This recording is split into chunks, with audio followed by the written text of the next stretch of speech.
अस्सलाम वालेकुम नाज़रीन, प्रोग्राम माजरत के साथ मैं हूं आपकी होस्ट शुमाइला नवाज़। नाज़रीन, आज हम बात करेंगे पाकिस्तान को रेवेन्यू की ज़रूरत है, पैसे की ज़रूरत है और पाकिस्तान दोस्त ममालिक से, IMF से या वर्ल्ड बैंक से पैसे उधार मांग रहा है। जबकि अगर पाकिस्तान के अंदर जो सेलुलर कंपनीज़ हैं जिनके पास ड्यू रेवेन्यू है पाकिस्तान की हुकूमत का, ख़जाने का, वो रिकवर हो जाता है तो तकरीबन 4000 अरब से 5000 अरब तक पैसे जो हैं वो ख़जाने में आ जाएंगे पाकिस्तान के। इस पर बात करेंगे, क्या ये घन चक्कर चल रहा है और कैसे इसको रिकवर कर सकता है पाकिस्तान के ख़जाने में, कैसे ये पैसे लाए जा सकते हैं। मेरे साथ इस वक्त स्टूडियोज़ में मौजूद हैं ट्रांसपेरेंसी इंटरनेशनल के साबिक चेयरमैन सैयद आदिल गिलानी साहब। उनसे जानते हैं। अस्सलाम वालेकुम आदिल साहब। वालेकुम सलाम। आदिल साहब, पाकिस्तान जो है वो दुनिया भर में ये बताता फिर रहा है कि मुझे पैसों की ज़रूरत है और IMF से, वर्ल्ड बैंक से या दोस्त ममालिक के पास जा जा के हम पैसे मांग रहे हैं। आप ये कहते हैं कि 4 से 5 हज़ार अरब जो है वो पाकिस्तान के अंदर मौजूद है, पाकिस्तान की हुकूमत का। सेलुलर कंपनीज़ को अगर देखा जाए और उनसे रिकवरी की जाए, ये क्या मामलात हैं, ये क्यों नहीं गवर्नमेंट इनसे रिकवरी करवा रही? देखिए, ये जो है पाकिस्तान की बदकिस्मती है कि पिछली सारी हुकूमतें जो आई उन्होंने रेवेन्यू के इजाफे के ऊपर ज़्यादा ज़ोर नहीं दिया, जानबूझ के नहीं दिया या बाय डिज़ाइन नहीं किया। आज आपको हम ये बता रहे हैं कि जो पाकिस्तान की इस वक्त माशी हालत है उसके लिए रेवेन्यू का कलेक्शन जो है बहुत ज़रूरी है। इस वक्त जो नेक्स्ट बजट बन रहा है 5300 अरब रुपए का जो रेवेन्यू कलेक्शन है वो 20% 25% ज़्यादा इस साल से उन्होंने किया है, मगर उसको कैसे कलेक्ट किया जाएगा? ज़ाहिर है कि वो टैक्सेस लगाएंगे और टैक्सेस जो है वो आवाम पे लगते हैं। हमारे इस मुल्क में जो इस वक्त हम बता रहे हैं इस प्रोग्राम में कि 4000 से 5000 अरब रुपये जो है, जो कि हमारा रेवेन्यू जो है वो चढ़ा हुआ है सेलुलर कंपनियों के ऊपर। 5 सेलुलर कंपनियां हैं, उनके ख़रीदो फ़रोख्त पे है, उनके अपने गवर्नमेंट का जो रेवेन्यू आता है विद होल्डिंग टैक्स और GST जो कि पब्लिक यूज़र देते हैं उसको कैसे वो ज़ब्त करते हैं, हुकूमत के ख़जाने में जमा नहीं करा रहे, उसका अलग ड्यू है। और उनके ऊपर अपने पे जो टैक्स है वो टैक्स नहीं दे रहे और कोर्ट से स्टे ऑर्डर लिया हुआ है और वो कर रहे हैं। तो उसके लिए हम आज आपको बताएंगे कि ये यानी अब इसमें आप देखें कि हमारे चेयरमैन नैब उन्होंने बयान दिया था पिछले साल अगस्त में, बयान दिया था कि उन्होंने इंक्वायरी शुरू कर दी है कि सेलुलर कंपनियां 400 अरब रुपए सालाना का रेवेन्यू पाकिस्तान का नहीं दे रही। अगर उनकी बात सही है तो आप ये समझ लें 400 अरब रुपए सालाना और पिछले 10 साल से दिए 4000 तो वही हो गया। जो कि नैब के पिछले चेयरमैन ने 2015 में और 2016 में इंक्वायरी अभी शुरू की। तो ये सब आज बताएंगे आपको। इस वक्त ये है कि एक आइटम सबसे पहले तो ये है कि जो PTCL का प्राइवेटाइजेशन हुआ था, ये प्राइवेटाइजेशन जो है 2005 में हुआ था मुशर्रफ साहब के ज़माने में। उस वक्त शौकत अजीज़ मिनिस्टर ऑफ प्राइम मिनिस्टर थे और हमारे हफीज़ शेख साहब जो है, डॉक्टर हफीज़ शेख साहब, ये प्राइवेटाइजेशन मिनिस्टर थे। उसका 2005 के अंदर जून 18 को ऑक्शन हुआ था। उसमें हाईएस्ट बिडर जो है वो एहतिसलात आई थी दुबई की जी। और उनके साथ इनका जो है वो जून 2006 में जो है इनके साथ एग्रीमेंट साइन हो गया था और एग्रीमेंट के हिसाब से 2.4 बिलियन डॉलर उन्होंने पाकिस्तान को देने थे। उस एग्रीमेंट के होने के बाद जो है कुछ उनके डिस्प्यूट शुरू हुए कि वो नहीं करना चाह रहे थे। तो उस ज़माने की हुकूमत के, उस ज़माने के प्राइवेटाइजेशन मिनिस्टर ने और गवर्नमेंट ने ये सोच समझ के उनके साथ एक एग्रीमेंट को रिवाइज़ किया था। उस रिवाइज एग्रीमेंट में ये था कि 3800 के करीब प्रॉपर्टीज़ हैं, उसकी ट्रांसफ़र उनको होनी ज़रूरी है पैसा आने से पहले। वो पहले कंडीशन नहीं थी जब एग्रीमेंट साइन हुआ था। अच्छा। उस 3800 प्रॉपर्टीज़ के अंदर से कुछ प्रॉपर्टीज थी, तो अब पता चला 86 प्रॉपर्टीज़ हैं वो थी नहीं या उनकी थी नहीं, PTCL की नहीं थी। मतलब PTCL के ऑफिस बने हुए हैं मगर प्रॉपर्टी जो है वो KDA की है या कैंटनमेंट बोर्ड की है, किराए पे है। तो उसके ऊपर डिस्प्यूट रहा था। मतलब ये गलत बयानी की ना, एक मिसगाइड किया। हाँ, तो मिसगाइड नहीं किया, मतलब वो 3800 थी नहीं ना, वो गलत लिस्ट ही गलत दे दी गई थी। वो जिसने दी थी उसकी इंक्वायरी नहीं हुई। तो उसमें ये हुआ कि उन्होंने जो पैसा दिया उसमें 26% शेयर थे टोटल उसके जो एहतिसलात ने लिए थे और बाकी शेयर जो थे उसमें 10-12% जो है उनके वो दिए थे जो वर्कर्स थे और 60% के करीब जो है वो गवर्नमेंट ऑफ पाकिस्तान के पास से। तो 800 मिलियन डॉलर जो है वो पाकिस्तान को नहीं दिए। 2006 से लेके 2019 आ गई, 13 साल हो गए। उनके ये डिस्प्यूट था कि उस प्रॉपर्टीज़ के अंदर वो 86 प्रॉपर्टीज़ हैं, उसका जो है मसला चलता रहा कि ये जो है ये प्रॉपर्टी हमें देंगे तो हम नहीं करेंगे, तो उसको कर करा के अल्टीमेटली वो उसका जो है वो पिछले दिनों बयान आया कि भाई ये तय हो गया है और एहतसालात जो है वो अब पाकिस्तान को ये दे देंगे। एक महीना पहले ये बयान आया था मगर अब तक तो हुआ नहीं है। उसके अंदर जो सबसे बड़ी चीज़ ये है कि आप देखें PTSL के बिल में या कहीं पर भी कोई ड्यू पेमेंट होती है तो उस पर फिर इंटरेस्ट चढ़ना शुरू हो जाता है, और पाकिस्तान भी लोन लेता है तो इंटरेस्ट पे लेता है। जी। आप 6% 7% कोई भी लोन 8%। लेता है तो इंटरेस्ट पे ही जो लेता है। PTCL के बिल आते हैं हमारे फ़ोनों के घरों पे आप देखेंगे जी। उसमें लेट पेमेंट पे 8-9% इंटरेस्ट लगा देते हैं। सही। तो इस पर अगर इंटरेस्ट लगाएं 8% का 13 साल में, तो वो 800 मिलियन डॉलर की जगह इस वक्त हो जाएगा 2 बिलियन डॉलर। 2 बिलियन डॉलर जो है वो एहतसालात को पाकिस्तान को देना है। तो ये एक आइटम तो यही हो गया कि अगर हमें 2 बिलियन डॉलर इससे मिल जाते हैं एहतसालात से, तो हमारा जो है वो आप ये समझ लें कि 2 बिलियन डॉलर जो है आज के रेट के हिसाब से बन जाता है 3000 अरब, जो कि हमारे बजट का 60% है इस साल का। तो ये पूरा हो सकता है, और ये अच्छी खुशाइंदी बात है कि ये हमारे सेक्रेटरी जो हैं इसके PTCL के जो लिखने वाले हैं उन्होंने बयान दिया है, रिजवान मलिक साहब प्राइवेटाइजेशन के सेक्रेटरी हैं, कि ये सौदा तय हो रहा है और वो मान गए हैं पैसा देने के लिए। अब वो कितना दे रहे हैं, 800 दे रहे हैं या उसके साथ इंटरेस्ट भी दे रहे हैं, ये उन्होंने नहीं बताया। तो आदिल साहब, ये 13 साल से जो मामलात लटके हुए थे और अब ये माने हैं कि हाँ हम पैसे दे देंगे, 13 साल से कुछ भी नहीं दिया क्या था। गवर्नमेंट चेंज हुई, होता सब कुछ ये है हुआ, कि यहाँ पर जो आए जो भी करते रहे 13 साल से, वो सब अपना शेयर लेके साइड हो गए। वो साइड पे शेयर नहीं लेके चले गए, यहाँ से चले जाते हैं, यहाँ पे मिनिस्टर होते हैं, यहाँ पे FBR के चेयरमैन होते हैं, यहाँ पे प्राइम मिनिस्टर होते हैं। जब ख़त्म होती है उनकी नौकरी या हुकूमत तो जाके दुबई बैठ जाते हैं, उन्हीं का काम करते हैं। तो फिर ये ऐसे कहते हैं ज़ाती मफादात का टकराव है इसमें। और इसके अंदर ये भी है कि अब हमारी इस वक्त बड़ी अच्छी टीम आई हुई है। हमारे जो इमरान खान साहब हैं बड़े ऑनेस्ट और definitely he is above board. तो उनकी जो कोशिशें हैं उस कोशिशों में उन्होंने अच्छे उनके हिसाब से मिनिस्टर लेकर आ गए हैं, चेयरमैन लेकर आ गए हैं, FBR का वो ले आए, गवर्नर स्टेटमेंट लेकर आए। तो इन लोगों को ये पता है क्योंकि इनके साथ में ये इन्वॉल्व, मैं आपको बताऊं कैसे ये इन्वॉल्व है। इसके अंदर तो एहतसालात के ऑक्शन तो कराया था हफीज़ शेख ने। इनको हफीज़ शेख साहब को पता है कि ये क्या हुआ था, क्यों इनको प्रॉपर्टी का रूट एक्स्ट्रा लेवल दिया से हर गया। चीज़ से आगाह है ये तो इसके मतलब इसके आगा नहीं है, इन्होंने किया था ये। अच्छा। और ये अगर उस वक्त ये इसको ज़्यादा असर करते तो पैसा आ चुका होता, तो हमें फिर उस वक्त IMF से लोन नहीं लेना पड़ता। आज जो है ये मौजूद है और इसको जो है इनको आज जब ये इनके साथ नेगोशिएट कर रहे हैं, मगर हमें आज भी ये शक है कि ये दुबई के जो शेख हैं और ये, क्योंकि एहतसालात जो है वो दुबई के शेखों की कंपनी है और वो इसको पूरा करने के एक बयान इनका आया है प्राइवेटाइजेशन कमीशन का, ये हो जाएगा, मगर उसके साथ ही दूसरा बयान भी आ गया कि वो कोई डिस्प्यूट चल रहा है कि जो प्रॉपर्टी है 35 उनकी जो है कीमतें 80 है या 35 प्रॉपर्टीज़ है, उसकी कीमत जो है वो इन्होंने एसेस की है $80 मिलियन। $80 मिलियन काट लो, वो कहते हैं हम रीअसेस करेंगे। अब 80 नहीं करेंगे तो 90 हो जाएगा, मगर रीअसेस में फिर 6 साल लग जाएंगे।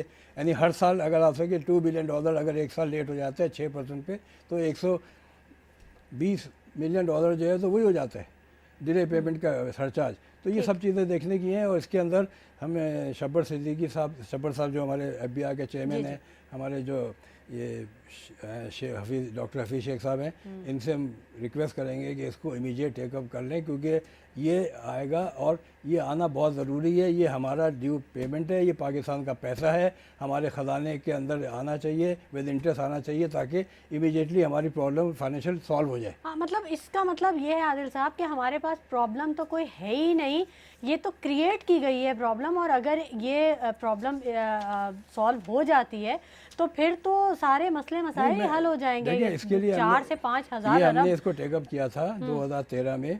हमने इनको लिखा था PTA को कि हमें इसका एग्रीमेंट दें, सही इसी का जो एहतसालात का था जो का। PTCL का दें। तो उन्होंने लेटर का जवाब दिया, जवाब तो नहीं देते ना, सुप्रीम कोर्ट में ह्यूमन राइट केस ले लिया। उन्होंने सुप्रीम कोर्ट को जवाब दिया कि ये जो है अब एग्रीमेंट हुआ है और इस एग्रीमेंट के तहत जो है हम इनके साथ कर रहे हैं और TIP मांग रही है, मगर इसको हम अभी लॉ मिनिस्टर से पूछेंगे दे कि ना दें। ठीक है आदिल साहब, मज़ीद भी गुफ्तगू के सिलसिले को जारी रखेंगे नाज़रीन, लेकिन वक्त हो गया एक छोटे से ब्रेक का। Stay with us.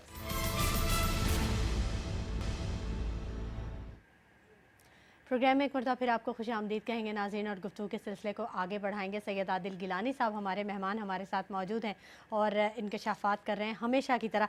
आदिल साहब, आप ब्रेक पर जाने से पहले कुछ बात कर रहे थे और वो आपकी बात कट गई थी, प्लीज़ कंटिन्यू हाँ, कीजिएगा तो उसको। पीटीसी का बता रहे हैं कि इसको हमने जब लेटर लिखा था इनको प्राइवेटाइजेशन कमीशन को कि भाई इसका एग्रीमेंट दें, क्योंकि इसके अंदर जो है ये $800 मिलियन जो है ये कैसे कर सकते हैं, और प्रॉपर्टीज़ का एग्रीमेंट में था नहीं, वो एग्रीमेंट लिखा है।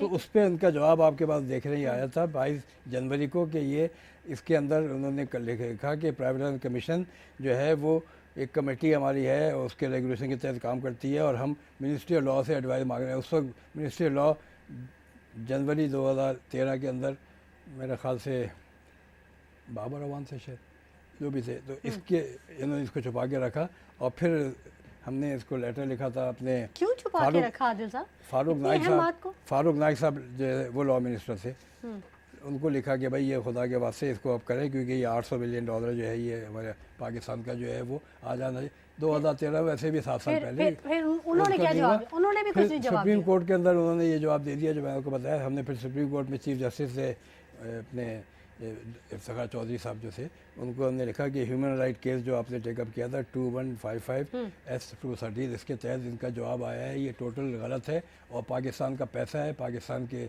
पैसा आना चाहिए, और ये इसको छुपा रहे हैं कर रहे हैं, तो आप इसको खुदा के वास्ते इसको टेकअप करें। तो उसको उन्होंने सुमोटो केस में कन्वर्ट नहीं किया, मगर ये मैं आपको ये बता रहा हूँ कि ये हमारी एफ़र्ट जो है उस वक्त से चल रही है 2000 से, और हम इसको TI पाकिस्तान जो है इसको लेने के, अब अच्छा है या बुरा कि नहीं आया, आज ये पैसा जो है वो 800 अरब की जगह $800 मिलियन की जगह $2 बिलियन आएगा, और ये अगर ये हुकूमत के एहलकार नए जो हैं ये अपना ईमानदारी से टैक्स जमा करें तो ये इनको भागम भाग और ये इलेक्ट्रिसिटी के रेट और बिजली उसकी गैस के रेट और पेट्रोल बढ़ाने की ज़रूरत पेश नहीं आएगी। ये पैसे इस तरह जो पाकिस्तान के पैसे हैं और दूसरों ने दबाए हुए हैं इनको रिकवर करना है। जैसे कि यहाँ पर अभी एमनेस्टी स्कीम ला रहे हैं कि भाई आप प्रॉपर्टी कर दें, उस पर टैक्स दें और लेकर आएँ, तो उसमें वो तो पीनट्स है इसके सामने। ये तो यानी मैंने आपको बताया ना कि 3000 अरब रुपए का रिकवरी इसकी ये बहुत जल्द हो सकती है। साहब ये तो बहुत बड़ी रकम है, ये तो सारे मसले का हल है, जितने मसाइल हैं हमारे, मतलब इसको तो पहली फुर्सत में टेकअप नहीं करना चाहिए। ये बिल्कुल करना चाहिए। इसके बाद तो दूसरा 2000 से लेके 2019 आ गया आदिल साहब, 19 साल गुजर गए हैं। 2000 से नहीं, ये 2006 से हुआ है, 13 साल गुजर गए। 13 साल भी एक बहुत तो बड़ा अरसा है। ये एक रिकवरी है जो हम आपको बता रहे हैं कि जिसके अंदर के 95% चांसेस हैं कि रिकवरी 1 महीने के अंदर हो सकती है, अगर ये हुकूमत के मिनिस्टर ऑफ फाइनेंस, ये FBI के चेयरमैन, गवर्नर स्टेट बैंक अगर ये सीरियस हैं। और हम प्राइम मिनिस्टर से ये रिक्वेस्ट करेंगे कि इस चीज़ को वो प्रायोरिटी दें अपने बहुत चीज़ों के अलावा, ये भी चीज़ कि ये पैसा तो रिकवर कर लो भाई, क्योंकि तुम लोगों ने किया था ना, किसी और ने तो नहीं किया था, कोई और मिनिस्टर नहीं था। बिल्कुल। तो इसके साथ हफीज शेख साहब तो अभी हैं और वो जानते हैं, उन्होंने ही शुरू किया, वो तो इसके अंदर पूरा इन्वॉल्व रहे हैं। ठीक है। मेरे ख्याल दुबई के अंदर भी तो उसको भी उनको ये पता था कि उन्हीं से पूछा जाता था कि क्या हुआ है क्या नहीं हुआ है। तो ये चीज़। दूसरा अब आपको मैं बताऊंगा कि हमारी जो यानी जो चेयरमैन नैब साहब ने बयान दिया था ये पिछले सितंबर 2018 में, कि उनका ये बयान है कि National Accountability Bureau has observe that mobile phone companies are eligibly avoiding taxes worth 400 billion every year. ये चीज़ जो है जस्टिस जावेद इकबाल साहब हमारे जो हैं वो अल्लाह करे कि उनके हिम्मत कायम रहे कि उनके पीछे लोग लगे हुए हैं, और वो अपने इन एफ़र्ट के ऊपर अगर ये इस एक आइटम पे भी अपना वो पूरा जोर लगा दें, और इन सेलुलर कंपनीज़ का $400 मिलियन का एनुअल अगर रेवेन्यू जो है इनका 400 बिलियन रुपए का एनुअल रेवेन्यू अगर ये 10 साल का भी वापस ले लें तो ये हो जाता है 4000 अरब रुपए। और इसमें कोई यानी चेयरमैन नैब ने जब कह दिया, कोई रॉकेट साइंस नहीं है, सामने चीजें। चेयरमैन नैब ने कह दिया तो ये तो उनके पास इन्फॉर्मेशन होगी ना, हवा में तो बात नहीं करता चेयरमैन नैब के पास पूरा रिकॉर्ड होता है। तो ये इस चीज़ के लिए जो है बहुत ज़रूरी है इसको किया जाए। इसमें अभी पिछले दिनों जो है सेनेट की जो कमेटी थी उन्होंने इसके अंदर कहा था कि फ्लाइट और डॉलर, सेनेट कमेटी आज FBI to probe into mobile firm data and the revenue, कि ये क्या कर रहे हैं कि इनका जो सबसे बड़ा मसला है इनका जो सेलुलर कंपनीज हैं इनका टोटल यानी उनके रिपोर्ट के हिसाब से जो है एफबीआर के ऑफिसर ने उनसे कहा कि 150 अरब रुपए इनको आउटस्टैंडिंग है, ड्यू देने हैं इन्होंने, जो कुछ भी एफबीआर का है रिकॉर्ड। और उसके बाद ये भी कहा उन्होंने कि यानी जो सीमा शकील जो मेंबर है एफबीआर की, उन्होंने कहा कि ये सेलुलर कंपनियां पिछले 10 साल से जो है वो तो नुकसान शो कर रही हैं, नुकसान में हैं, जबकि नुकसान में अगर हैं तो उन्होंने ये 260 मिलियन डॉलर के लाइसेंस रिन्यू क्यों कराए? ये तो बंद हो जाना चाहिए। अगर नुकसान में है तो मोबाइल लिंक ने क्यों खरीदा वारिद को? भाई नुकसान में है तो नहीं खरीदो, खुद भी नुकसान में है, वारिद भी नुकसान में है, तो ये खरीद क्यों रहे हैं? तो ये सारा इनके रिकॉर्ड के टेम्परिंग है, रिकॉर्ड की जो है जो कुछ भी मिसमैनेजमेंट है, तो उसके हिसाब से जो है इनका सेनेट कमेटी ने भी इसको उठाया है। इनका जो मसला है मैं आपको बताऊं, 2 मसले चल रहे हैं सेलुलर कंपनीज के, दोनों का मैं डिफरेंट तरीके से समझाऊंगा। एक मसला इनका ये है कि इनके ऊपर जो है एक टैक्स पाकिस्तान के एफबीआर ने 2006 में टैक्स लगाया था, service provider tax, with holding tax. जो सर्विस प्रोवाइडर्स हैं उस सर्विस प्रोवाइडर के अंदर जो है वो जितने भी आपके सर्विसेज प्रोवाइड करते हैं, कोरियर सर्विस हो गई या स्टीवडोरिंग सर्विस हो गई या अपने पोर्ट शिपिंग के अंदर जो है वो हैंडलिंग की सर्विसेज हो गई, उनके ऊपर जो है वो 6% with holding tax full and final compulsory कर दिया था। वो टैक्स जो है वो ये सेलुलर कंपनी जो है उसको जो है मैनिपुलेट कर रही हैं पिछले 10-12 साल से, और वो नहीं दे रही हैं। और उसके लिए यानी आप ये समझें कि डिफरेंट वक्तों में एफबीआर के साथ इनके ताल्लुकात होते हैं और उस पर इनके कंसल्टेंट होते हैं। अब आपको एक इसके अंदर मैं इसलिए कह रहा हूँ कि ये भी उस ज़माने में हफीज़ शेख साहब के ज़माने में हुआ था, हफीज़ शेख साहब को इसका पता है। और इसके अंदर जो एफबीआर के साथ जो फ़ाइट करते थे, जो सेलुलर सबसे बड़ी कंपनी पाकिस्तान की है, अगर 150 यानी 15 करोड़ कनेक्शन हैं पाकिस्तान में टेलीफोन के सेलुलर के, उसमें से अबाउट 40% जो हैं वो मोबाइल लिंक के हैं, तो सबसे बड़ी कंपनी है। मोबाइल लिंक जो है उसका देख रहे होंगे कि मोबाइल लिंक को नोटिस जो है एफबीआर ने दिया था, और care of FAF Ferguson company. Ferguson chartered accountant कौन है?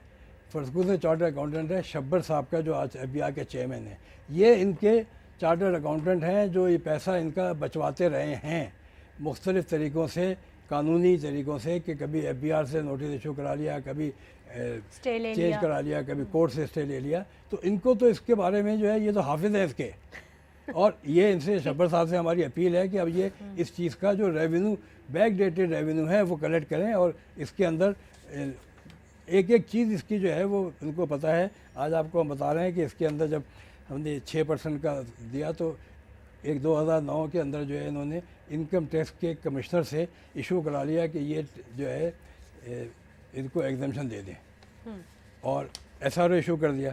वो SRO जो है वो चैलेंज हो गया, और वो FTO को में ऑफिस में चैलेंज हुआ। एक वकील हैं बिहार के इसके इनकम टैक्स के, वही शहजाद, उन्होंने चैलेंज कर दिया।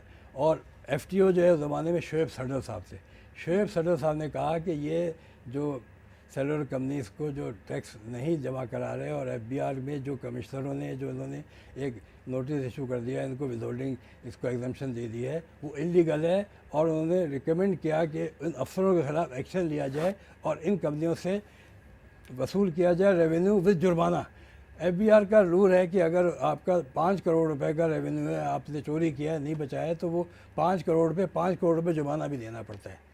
अभी जैसे आपने देखा होगा कि हलीमा खान का जो है वो हुआ तो उस पर जुर्माना लगा, तो सुप्रीम कोर्ट ने भी कहा कि जुर्माना भी आपको देना पड़ेगा, आप जाए अपील में, मगर पहले जुर्माना दे दें, बाद में अपील में जाए। तो ये एक तरीके से उसका जो है रोक दिया। फिर उसके बाद जो है वो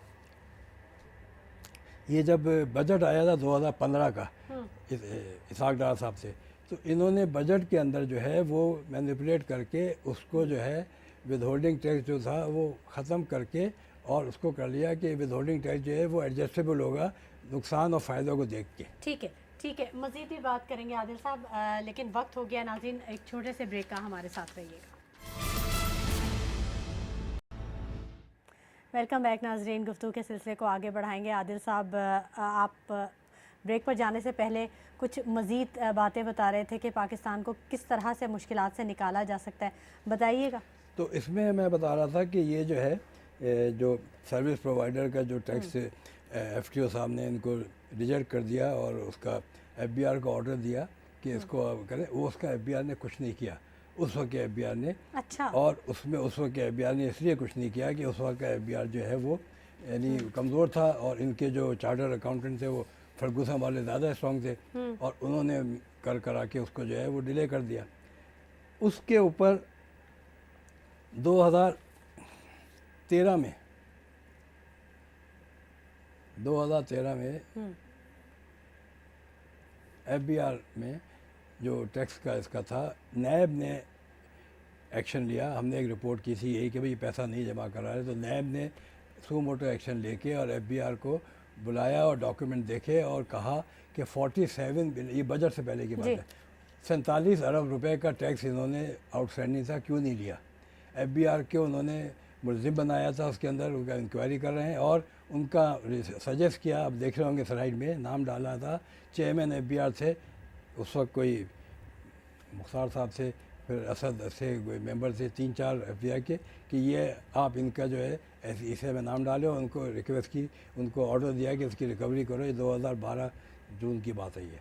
उसके बाद 2015 में चेयरमैन नैब ने जो है इसका सर्विस प्रोवाइडर का जो है ये इसका विदहोल्डिंग का टैक्स का जो है जमा नहीं कराते थे, उस पर एक्शन लिया। फिर 2016 में जो है ये इसका नैब ने दोबारा इसकी इंक्वायरी शुरू की। तो नैब के अंदर 4 केसेस इसके मौजूद हैं, चल रहे हैं पिछले 6 सालों में। और आज अगर चेयरमैन नैब जो है चीज़ों को उठा लेते हैं, जैसे मैं कह रहा हूँ कि उसके अंदर पाकिस्तान को यानी उनके अपने एस्टीमेट के हिसाब से, नैब के चेयरमैन के बयान के हिसाब से 400 बिलियन रुपए सालाना का जो उनका इंफॉर्मेशन है, उस पर 4000 अरब तो वो जमा हो जाएगा 10 सालों का, विद इंटरेस्ट जमा हो जाएगा तो 6000 अरब हो सकता है वो।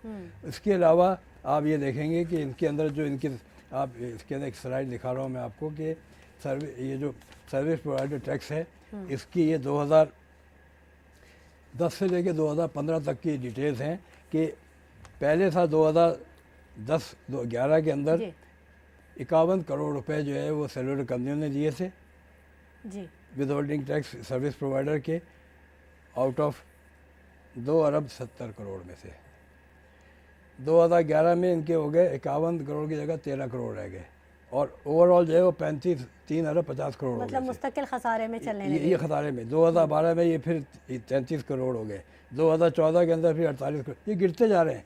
जबकि 2010 में जो कनेक्शन थे टेलीफोन के वो थे 10 करोड़, 2019 में 15 करोड़ हो गए। उस वक्त 3G 4G नहीं था, 3G 4G भी आ गया। और इन्होंने कंपनियों ने ये पूरा का पूरा रिकॉर्ड जो है, ये वजह ये है कि शब्बर साहब इसको जानते हैं, पूरी कैलकुलेशन है ये। इसके अंदर अगर इस चीज़ को सही तरह से उठाया जाएगा तो ये पैसा जो है हमारा कम से कम इस मद में जो है, जो विदहोल्डिंग टैक्स के जो सर्विस प्रोवाइडर है उसके अंदर इनका जो है 4,000 अरब नैब के चेयरमैन के बयान के हिसाब से 10 साल का, और इंटरेस्ट लगा लें तो वो बन जाएगा 8,000 अरब। आदिल साहब, एक सवाल मैं करना चाहूँगी, मतलब जो कैलकुलेशन आप कर रहे हैं, ऑब्वियसली ये जो हायर अथॉरिटीज़ बैठी हैं उनके भी तो समझ में आता होगा ना, क्या वो इतने ही बेवकूफ़ हैं कि सेलुलर कंपनीज उन्हें कहती हैं कि हमें खसारा हो रहा है और वो मान लेते हैं और वो चुप करके बैठ जाते हैं। मतलब कैसे सिस्टम चल रहा है आदिल साहब? ये इस सिस्टम के इस पर्टिकुलर केसेस के ऊपर ट्रांसपेरेंसी इंटरनेशनल, आपको मैंने बताया है कि 2012 से लगी हुई है, आज 7 साल हो गए। उस वक्त से मिनिस्टर से हमने कहा, फारूक नाइक से कहा, उस वक्त वो लॉ मिनिस्टर थे वहाँ के, फिर उसके बाद जब इसाक डाल रहा है उनसे हमारी मीटिंग हुई इसके ऊपर और उनसे हमने कहा कि भाई ये आप इसको वसूल करें इनसे, ये एक आइटम है, तो उस पर वो नाराज़ भी हो गए थे। और यानी आप ये देखिए, हमने FBR से कहा, FBR का चेयरमैन उस ज़माने में अली हकीम था, कि एक और ये 2 रिकवरीज हैं, ये तीसरी रिकवरी है जो ये सेलुलर कंपनियां जो हैं जो पैसे लेती हैं पब्लिक से, जो इसके जमा होता है उस पे ऊपर विदहोल्डिंग टैक्स और इनकम टैक्स और GST जो है वो 39% होता है। 100 रुपये में 39 रुपीज़ जो देने होते हैं गवर्नमेंट के, ठीक है, वो उनके जो रिकॉर्ड है, रिकॉर्ड के हिसाब से इनका टोटल जो है वो जमा कराते हैं कि हमारा रेवेन्यू जो है 280 अरब रुपये आया। 280 रुपये बनता है 180 रुपये पर मंथ पर टेलीफोन कॉल, अगर उसको हम जमा करें 15 करोड़ के उसके ऊपर। जबकि 3G और 4G का कनेक्शन मिनिमम जो है वो 500 रुपये पर मंथ जो है वो फिक्स चार्जेज हैं। तो वो 15 करोड़ में तकरीबन 5 करोड़ जो हैं वो तो ये हैं 4G वाले हैं, फिक्स हैं। तो रेवेन्यू अगर इसका हम एवरेज भी निकालें तो 500 रुपये पर टेलीफोन निकालें 15 करोड़ का, तो 15 पंजे 75 और 12, तो इसका बन जाएगा तकरीबन 900 हज़ार अरब रुपये। हज़ार अरब रुपये का 40% जो गवर्नमेंट को आना चाहिए वो आना चाहिए 400 अरब रुपये विद होल्डिंग टैक्स जमा कराना चाहिए गवर्नमेंट को। इन पब्लिक से जमा करा लेते हैं वो 400 अरब की जगह गवर्नमेंट के पास जमा हो रहा है वो हार्डली 40-50 अरब जमा हो रहा है। इस चीज़ को जब हमने लिखा और हमने इनसे कहा कि भाई ये करें, FBR से बात की और हमने सुप्रीम कोर्ट को भी कहा, सुप्रीम कोर्ट ने FBR से कहा कि भाई ये ट्रांसपेरेंसी इंटरनेशनल ने कहा है इसको आप करें। तो आपको देख रहे होंगे इस वक्त जो है वो FBR का 15 मार्च 2013 का लेटर है सुप्रीम कोर्ट के नाम कि जी ये एक क्वेश्चन था, TI की प्रपोजल थी, payment through prepaid card should be made from the companies responsible service provider collect and deposit the tax. हमने कहा था कि ये हमारी जो सिक्योरिटी प्रिंटिंग प्रेस है उससे प्रिंट कराएं और उसको पैसा दे के वो ले, ताकि वो पैसा गवर्नमेंट के खजाने में डायरेक्ट चला जाए। उसका जवाब ये देते हैं सुप्रीम कोर्ट को, freedom of trade and business is one fundamental right guaranteed under the constitution of Pakistan, to restrict them to business to get the card printed from security printing press is unconstitutional. यानी ये FBR जो है अपने पैर पे उस वक्त खुद ही कुल्हाड़ी मारी और सुप्रीम कोर्ट को लिखा। अगर सुप्रीम कोर्ट इसको सुमोटो करके कन्वर्ट कर देती तो ये FBR वाले उस वक्त के अंदर जेल में होते कि भाई ये गवर्नमेंट के एहलकार हैं कि ये इनके एहलकार हैं।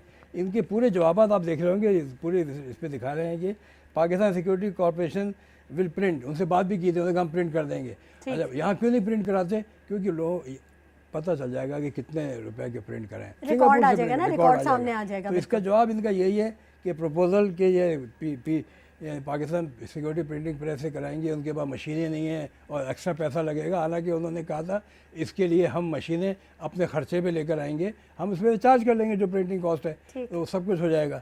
और इसका फिर ये कहा कि ये तो ये सारी चीज़ें हैं कि FBR के ये शबर साहब को पता है, ये जो है ना FBR के शबर जैदी को पता है कि ये सारी चीज़ें ये इसमें ये इन्वॉल्व रहे हैं, बिकॉज ये इनके मेन कंसल्टेंट फर्गूसन थे, फर्गूसन के डायरेक्टर शबर साहब थे। शबर जैदी साहब को सब पता है कि ये इसलिए वो अब चीज़ें वो बता रहे हैं कि वो अगर वो सिंसियरली आए हैं, उन्होंने कहा मैं मुल्क की खातिर आया हूँ, तो मुल्क को इस वक्त ये पैसे की ज़रूरत है। ये 8,000 अरब रुपए जो रुके हुए हैं हमारे इसके, यानी इसके भी मैंने आपको बताया ना कि ये इसके अगर ये विद होल्डिंग टैक्स के जो हैं ये शो कर रहे हैं कि ये सिर्फ 290 अरब रुपए की सेल हो रही है, जबकि सेल जो है 900 अरब की हो रही है। तो वो इसका जो फ़र्क है तकरीबन 400 अरब का, 300 अरब का जो रेवेन्यू है ये 10 साल का 3,000 अरब, तो ये हो जाएगा 3,000 अरब ये, 4,000 अरब जो है वो सर्विस प्रोवाइडर वाला, 400 अरब जो है वो जो चेयरमैन ऐप कह रहे हैं, इन सबको जमा कर लें तो ये 12-13 हज़ार अरब रुपए का रिकवरी है। इसके हम कंजर्वेटिव कर रहे हैं कि हम सिर्फ एक आइटम ले रहे हैं कि चेयरमैन नैब ने इन सबों के सामने रखते हुए 400 अरब रुपए की बात की होगी पर एनम की। तो ये पैसा रिकवर हो जाए तो पाकिस्तान की सारी मुश्किलात जो हैं वो हालिया मुश्किलात जो हैं वो इमीडिएट सॉल्व हो जाएंगी और पाकिस्तान का जो ये लोन का जो प्रेशर है, जो पाकिस्तान में महंगाई का तूफान आया हुआ है, इसका रिलीफ मिलेगा। और ये यानी हम तो ये समझ रहे हैं कि ये अल्लाह ताला की तरफ से एक रहमत है कि शबर जैदी आ गए हैं और हमारे डॉक्टर हफीज़ शेख आ गए हैं, जो कि ये दोनों शख्स जो हैं इन सेलुलर कंपनीज़ के हर एक्शन में शामिल रहे हैं पिछले 13 साल से। ठीक, तो ये सब चीज़ें जो है पाकिस्तान को सारे दाव पे जानते हैं। अगर नहीं रिकवरी करनी, देखिए ना रेवेन्यू की ज़रूरत है। हम जा रहे हैं 2 अरब रुपए, 1.5 अरब रुपए, कभी सऊदी अरब तंग करता है, कभी हमें ईरान करता है, कभी हमें फलाना करता है, हमारा प्राइम मिनिस्टर भागा तो चला जा रहा है। अपना पैसा क्यों ना निकाला जाए? अपना पैसा जो हमारा ड्यू है ये ड्यू है और ये दबाया हुआ है, ये दबाया हुआ है कंपनियों ने। कंपनियां सेलुलर कंपनियां जो है नुकसान में, कैसे नुकसान में? सही, हर रोज तो कनेक्शन बढ़ रहा है, इनके नेटवर्क बढ़ रहा है। मतलब ये खरीद रही है ना, ये दूसरी कंपनी को खरीद रही है, जब फायदा नहीं तो खरीदा क्यों उन्होंने? कैसे रहे? बिल्कुल, बहुत दुरुस्त कहा आपने सैयद आदिल गिलानी साहब, बहुत शुक्रिया कि आपने हमारे प्रोग्राम के लिए वक्त निकाला। नाज़रीन, ज़ाती मफादात ने मुल्की मफादात को शदीद नुकसान पहुँचाया है और बहुत ज़रूरी है कि तरजीही बुनियादों पर इकदाम किए जाएँ। इसी के साथ शुमाइला नवाज़ को इजाज़त दीजिए। अपना बहुत ख्याल रखिएगा। अल्लाह ने के बाद।